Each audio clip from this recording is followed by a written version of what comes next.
right, so today's video is about our 5-year plan, but anyways, I came home and Leanne had this giant box addressed to her, and I was like, what possibly could it be? Almond trees. I knew that they would be trees because that's really the only thing that comes in the mail for Leanne is plants and trees. I got these. I ordered these online because everywhere is sold out of a lot of nut trees right now. So actually, this was Home Depot. They had them available because they have their own deals with nurseries. So these are 2 Hall's Hardy almond trees that I got in because I love almonds and I love the way they look. And so hopefully these will produce nuts in like 5 years or so. And now that we have all of the fruit trees we can ever imagine, thanks to Walmart. Yeah. We're focusing on nut trees now. So I have Absolutely. 2 almonds, a pecan tree that we need to plant, 2 hazelnut trees that we need to plant, and some chestnut trees. And we'll plant some black walnut seeds. And that should give us a good balance of nut and fruit trees that we have going on. Perfect. Yeah, these are just, this is a low maintenance thing that we could do right now. And while we're working and hustling and making money, busy, these will just, as time goes, they'll just produce fruit seasonally or nuts whenever, 5 years, like she said. But the best time to plant a tree was yesterday or 20 years ago. So I think a lot of you are new here, maybe from Ladies Farm, or they watched the Ladies Farm video that we did when we butchered the pig. As I was watching it, she asked us our 5-year plan for our farm. And anyways, I started rambling on about mostly financial things. And Leanne was like, oh, that's not very farm related. For me, and I think this channel, the biggest thing for me are financial. Obviously, we want to be producing food and doing stuff like that. But I thought this would be just a good subject to talk about my plan in 5 years out here for the farm or the homestead. They are mostly financial. Be to get that house either rented out or having woofers staying in it. Possibly put a single wide at the very front of our driveway and have renters inside of that. The rent around here is actually getting high. I don't want to take advantage of anybody, but a renter would pay most of our mortgage. The dream would be to pay off our property in 5 years. It's not much. We put a lot down, and it isn't much. It's like $200-something thousand, but what's that? $40,000 a year? That's not that bad. Some people spend that much eating out and drinking alcohol, so we can figure that out. Another one is to build a mother-in-law unit right here. That's probably where me and Leanne would end up living while we build another home. Basically, a lot of the 5-year plan is just construction out here, pouring money and time and materials into creating revenue on our farm. I mean, jumping right into a market garden is ideal, but that doesn't generate enough revenue. While I'm working, I need to spend as much money as I can on infrastructure and buildings that will create revenue out here. So that's the real 5-year plan for 60 acres and a dream. That's like the dream part of 60 acres and a dream. It's being financially free to do what we want. I mean, this channel might turn into a sailing channel because both me and Leanne want to go sailing, but we couldn't just leave right now. We have a mortgage to pay, you know? That's reality for everybody. But this is like a nice spot, right? You can see my mom retired out here in a cool little passive house. Yeah, just 1 bedroom, 1 bath, like 14-inch thick walls, super high R value. Wouldn't need an air conditioner, probably wouldn't need a heater. Anyways, it's like future home building. Keep the square footage small, so the cost to build it is cheap. Yeah, I want to do a cabin within the next 5 years out here in our woods for whether it's a farm stay or just an Airbnb to generate revenue. That would be, or for me to escape reality. Those are my big things for the 5-year plan for our homestead. You know, obviously we'll get animals. Obviously we'll have a small garden. But after that, once our finances are covered and we're generating revenue, then I could jump into saying, okay, we want to take the orchard a step farther and try to produce food for the farmer's market. Or I want to run cattle in our forest after we clear it out better to have agroforestry stuff.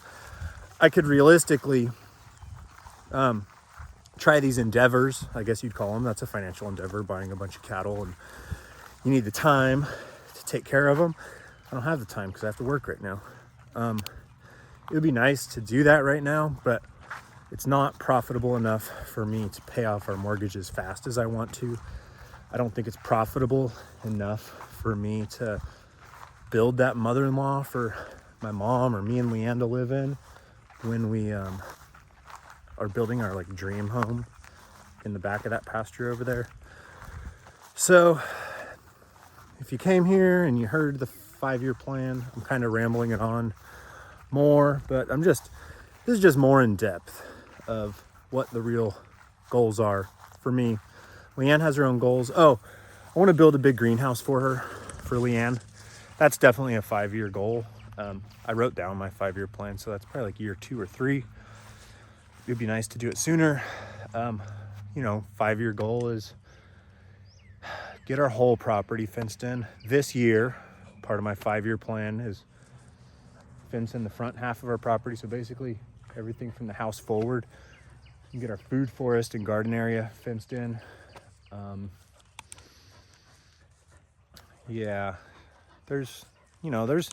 There is farm related stuff in the 5-year plan.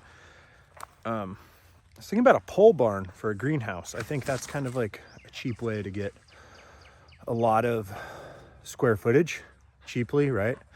They set poles in the ground and then you buy the trusses for the roof and then just don't have them roof it, and I'll roof it all with the plexiglass roofing material. Plexiglass on the sides. I don't know if that's better than glass, but it's certainly cheaper.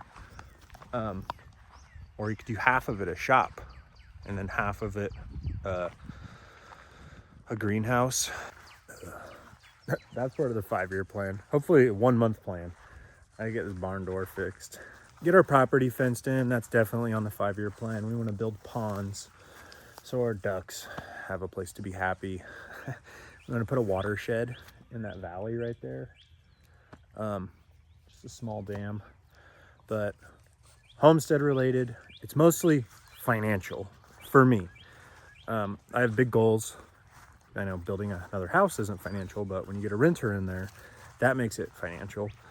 I just want the freedom to do what I want when I want, and that's mostly just out here doing what I want. But you got the mortgage, you got the power bill, you got the water company, you got property taxes. So all that stuff really interferes with doing stuff out here. You need a day job until you can do what you truly want to do. A lot of people wait until retirement to do that. I'm going to try to hammer that out sooner than retirement. I'm trying to retire by the time I'm 35. And retirement just means that you make enough money that you don't have to work and you can truly do what you want to do. I think this channel also, we're homesteaders, we're out here, right? We're doing stuff. We got a lot of property. We eat duck eggs. We want cows and stuff like that. I guess that makes us homesteaders. Island. I think this channel also is going to be very financially related. I mean, I'm kind of open about my finances. I think it's a weird taboo. More people should be open with it because we're all just trying to impress people that we don't like with shit we don't need. Tyler Durden said that, I think. This will be pretty financial, Mr. Money Mustache meets Dave Ramsey. I'm not really doing exactly what they say to do, but I do want to start living way below my means. I think I might actually sell that minivan and ride my bike to work where I park my work truck, which is a mile down the road. That would save me $90 a month in car insurance. It would get me probably $3,000 to pay off my last debt besides a mortgage. So these are all things that really matter to me.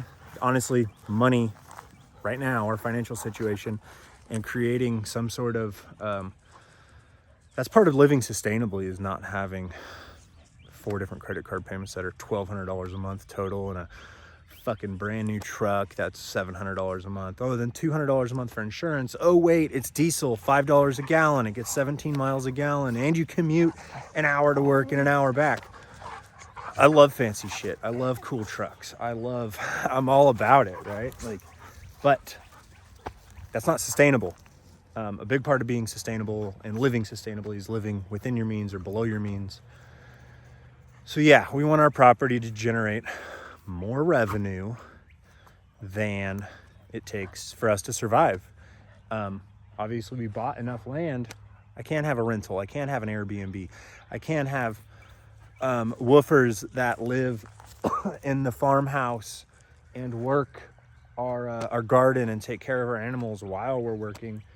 And that's generating revenue if we sell it at a farmer's market, or if we have what is it called, where people pay for shares, and they drop off, you pay the farmer $30 a month and they give you vegetables, or they're buying shares of cattle.